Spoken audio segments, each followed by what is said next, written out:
कराची गुलशन हदीद जे steel town थाने जी हद में मूमल जी माड़ी जे ॻोठ पुनू वसीर जे पोरियत मोहम्मद यूसुफ वसीर जी 6 सालन जी मासूम अली अब्बास वसीर जे कातिलनि जी गिरफ़्तारी ऐं फाही ॾियण लाइ मूमल जी माड़ी जे मुख़्तलिफ़ सियासी समाजी अॻवाननि ऐं स्कूली शागिर्दनि एहतजाज कयो आहे। उन हवाले सां वधीक तफ़सील ॾियण लाइ असां सां लाइन ते मौजूदु आहे नीत माथेलो मां CNN न्यूज़ जो रिपोर्टर काज़ी शफ़क़त। जी काज़ी शफ़क़त, छा तफ़सील आहिनि?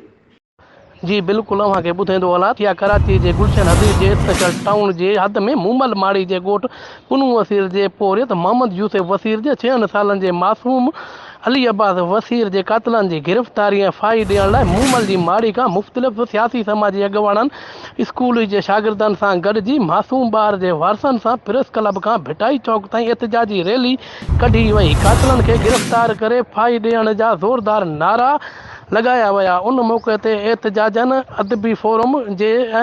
एडवोकेट गुलाम नबी वसीर ऐं अब्दुल जब्बार भुट्टो, सिकंदर आज़म ककड़ो, सारंग कलादी, इरशाद अबड़ो, लियाकत बोज़ार, अली हसन मंगी, यूनिस भुट्टो, मोहम्मद अयूब वसीर, अली गुल वसीर, गुलाम हुसैन वसीर, फारूक अहमद वसीर ऐं ॿियनि ॻाल्हाईंदे चयो त 6 ॾींहंनि खां पहिरें स्कूल जे मासूम नीगर खे ज़्यादती जो निशानो बणाए क़त्ल कयो वियो, पर अफ़सोस पुलिस कातिलनि खे अञा ताईं गिरफ़्तार न करे सघी। इन्हनि चीफ जस्टिस IG सिंध ऐं